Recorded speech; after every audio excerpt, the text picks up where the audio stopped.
Hello there, welcome back to EU4 where I'm playing as the Netherlands. It is 1757 and the world is actually at a state of relative peace at the moment. It's been a while. All my trade ships are being upgraded at the moment and slowly sending them back out.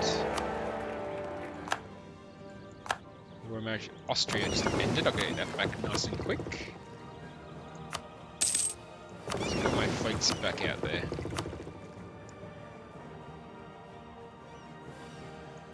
Okay, they're all good to go. Austria, would you like to renew? Yes, they would. Thank you. Venice is maxed out.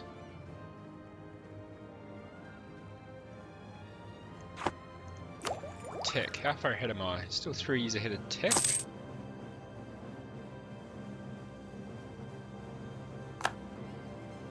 Look at Dithmarschen, they've really kicked up. And I just realised Denmark have been destroyed. Denmark is no longer a thing.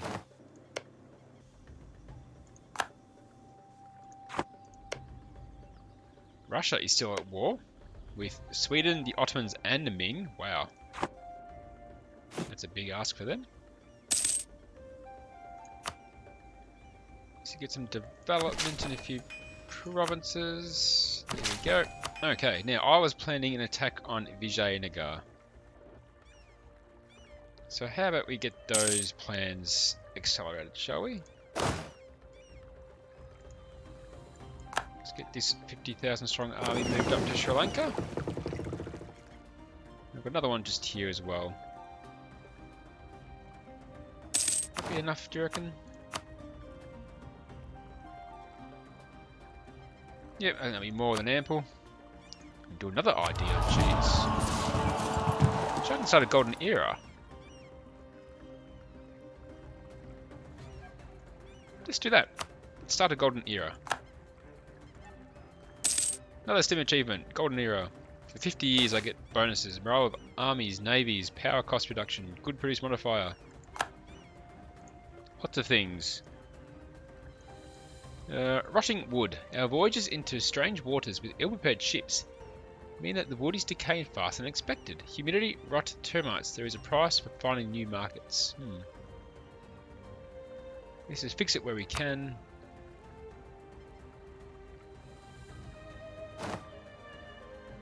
Not much I really need. I'll just take that one for whatever reason. My estate bonuses have just worn off. So let's get them back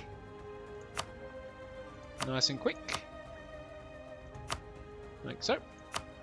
Okay, the first army has made it. Let's get the second one. Golden Age, that means gone gold. Look at that, very pretty.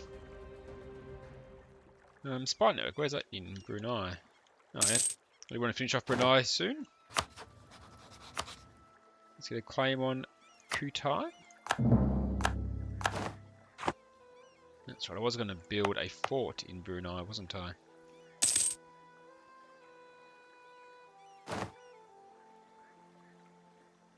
Let's just knock down the cathedral. And let's build a fortress. Oh, what's my alliance?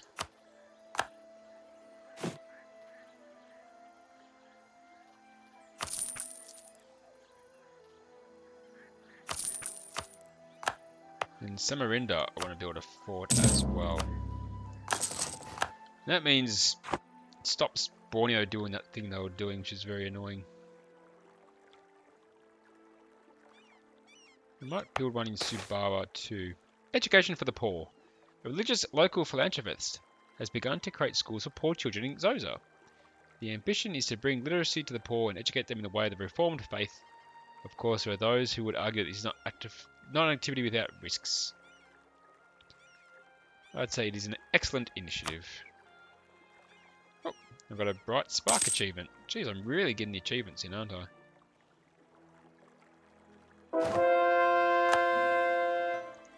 Let's just build these up a bit so I can build a fort there too. Okay, Looking good. My other army has made it. Needs a general. Alright.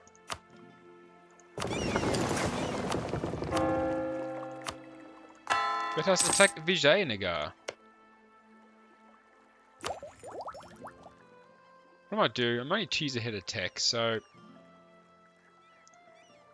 going to grab it now. Grab it a little bit early. The cuirassier. Although a cuirass, or a breastplate, had existed for many years, only recently a new style of cavalryman gained popularity with only a breast and backplate, which provided better balance between protection and the key parts of the body and mobility. So increases maneuver value, increases infantry shock, and unlocks a new set of units. Those units. Square infantry or impulse infantry? I'm going to go for the impulse. And then the final group of cavalry, I'm going to go for the Latin chasseur. I'm going to wait for that to wear off. Let's turn on war.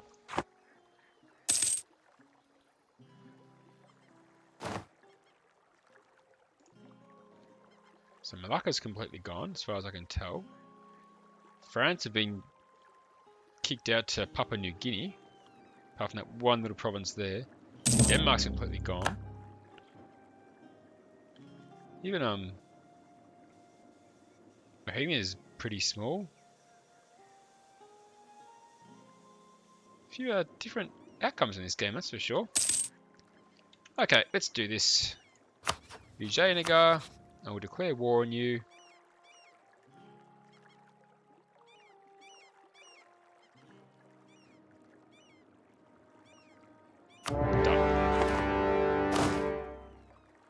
Once this naval battle is done, I can cross over. Like so. And it begins.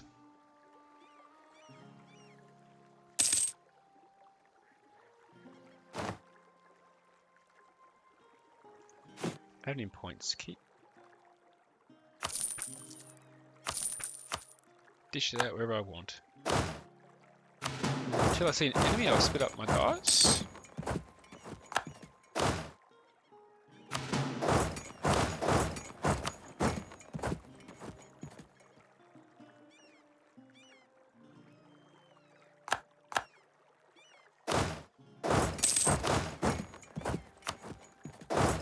Oh, speaking of enemies, there they are.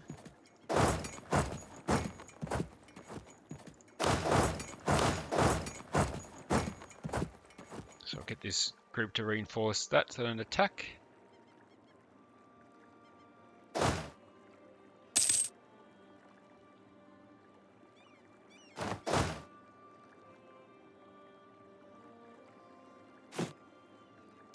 Oh, I just need so much.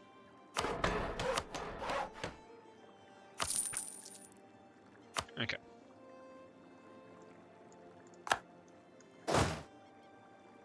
That siege is done. Let's try and go on the offensive a bit again. They're now running away. It's kind of hard to see what land I've taken, what I haven't with this colour.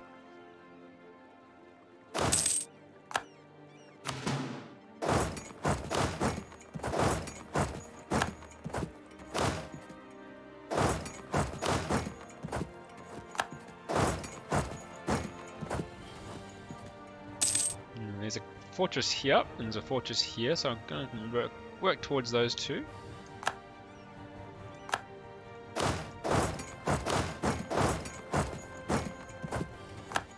So far this is all going very well. Oh, so there's a 42,000 army. Oh, plus 28, okay. So maybe got a bit more than I thought. Let's do a quick dash home and see if I can't get any more volunteers.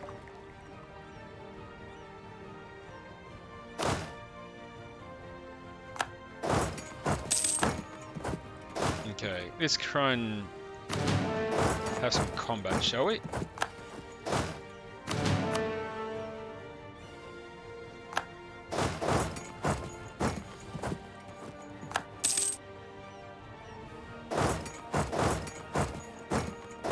They're there, you go there.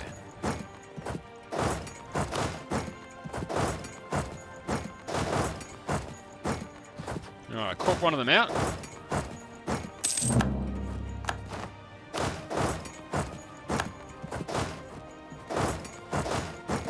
Let's try and catch the other one. There they are.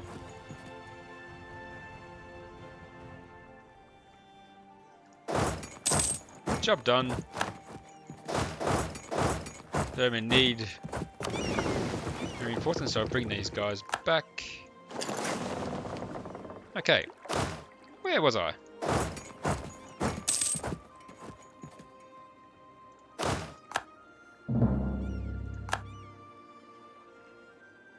Let's start giving the capital, shall we?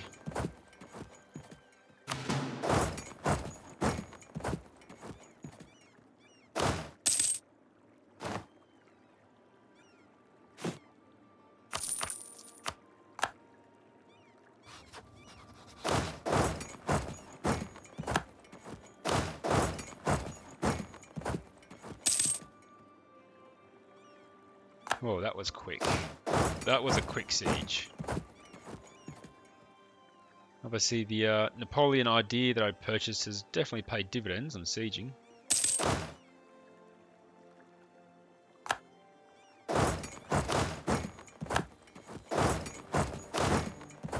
This is just going silly quick.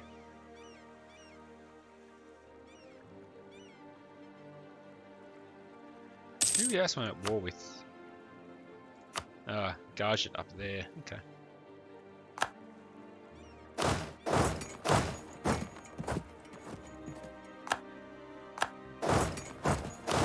One group do the castle sieging and just let these two groups just go through and pick up all the provinces. Seems the best way of doing it. Smugglers are running rampant. People are finding lots of ways of getting around paying taxes and fees on moving goods. This is cutting into our income, but stopping it would cost quite a bit in the short term. Let's stop it for $2 grand. Can afford that. They want out. I want more.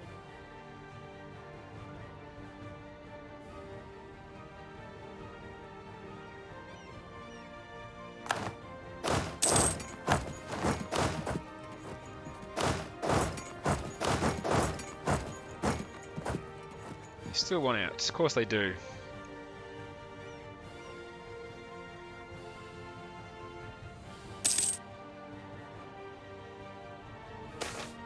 Local traders demand aid. Merchants and captains of trade vessels in Kalantan have sent a representative to the government, describing the home as increasingly lawless land, where piracy runs rampant and ships and ports are routinely raided by privateers. They argue that the government has neglected them and request funding to build defences against the growing threats. This request is not granted. Many feel like they've already lost too much and will take their business elsewhere. I'll send them the 100 ducats that they need. Another siege is done.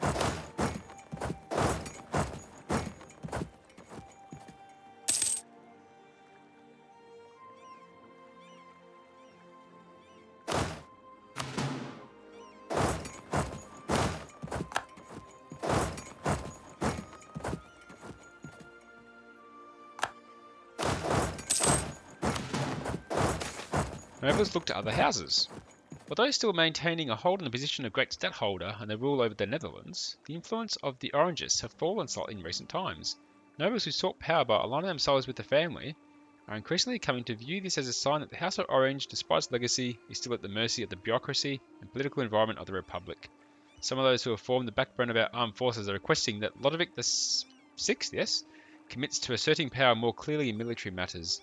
None of their suggestions contribute to their very constructive purposes, but may impress the old guard. I always lose 50 military power. We'll try our best to appease them.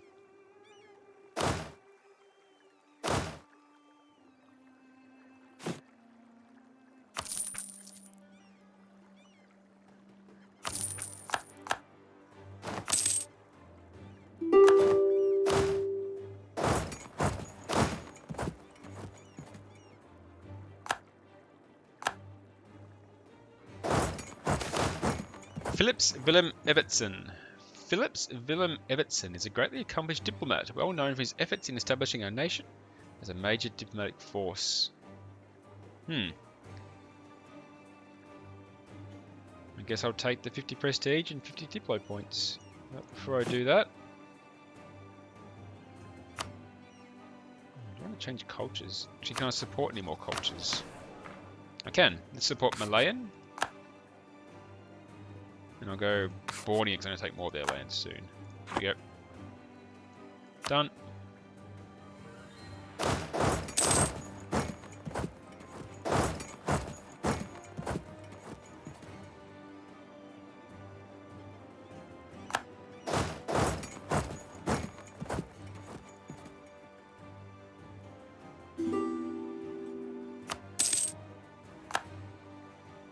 %war score. There's really no point keeping this going.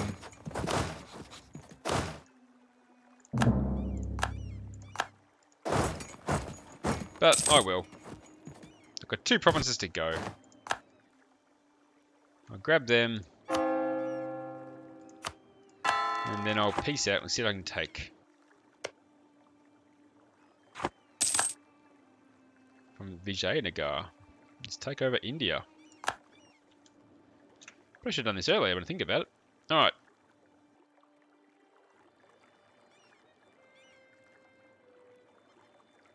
I'll take that little chunk down there. That's really a good start. Let's do that. Let's take that chunk. Let's get some war reps. Not trade power. And don't really need any prestige.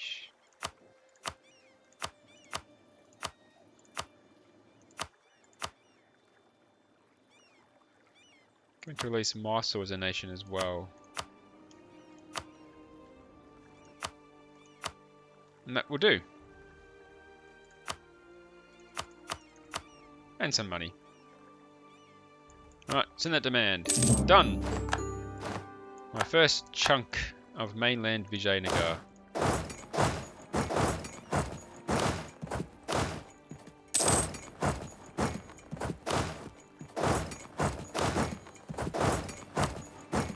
Let's get that caught up.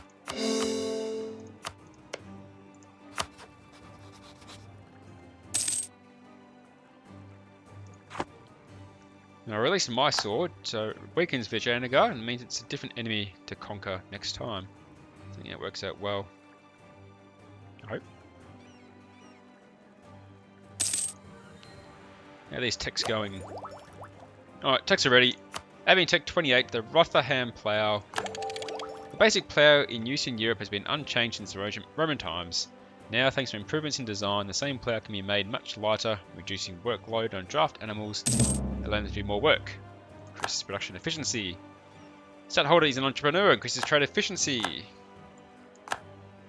Okay, and Diplotech 28, joint stock companies. As trade grew, so did the risk. New ways of accumulating capital and managing risk needed to be developed. In joint stock companies, the risk of enterprises was shared among many shareholders. Increases trade range and trade efficiency.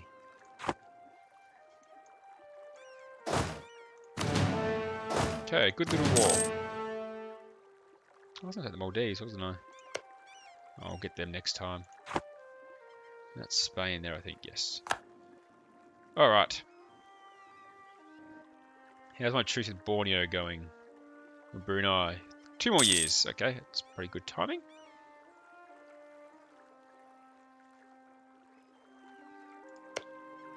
Let's get some more claims while I'm here. Let's get a claim on Baro. And a claim on Tarakan. And I can pull him back now. What else is happening down here? Not much. Korea's doing alright for themselves.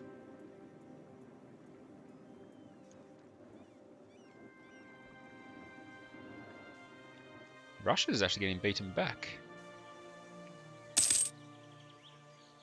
Haven't seen that for a long time.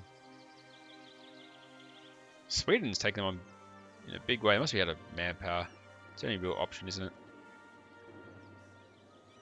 Dithmarschen, I don't think it gets so big before. Your only ally is Austria. We would protect them. If Austria don't become the emperor anymore, I could take some land off Dithmarschen. In fact, it's just quite not worth going there. Brabant's being guaranteed. It's understandable, I guess. Savoy's been guaranteed. That's weird. It'll be too big to be guaranteed.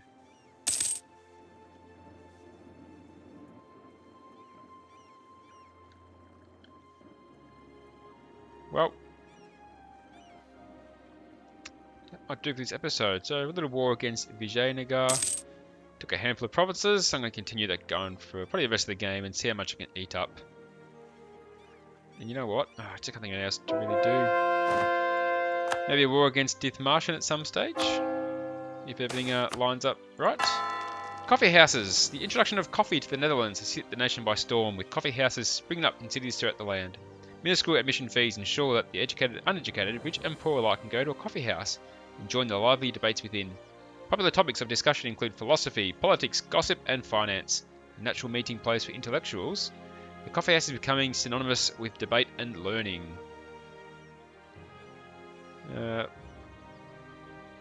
Let's encourage these gatherings and pause it there. And that will be the end of this episode. So thanks for watching, guys.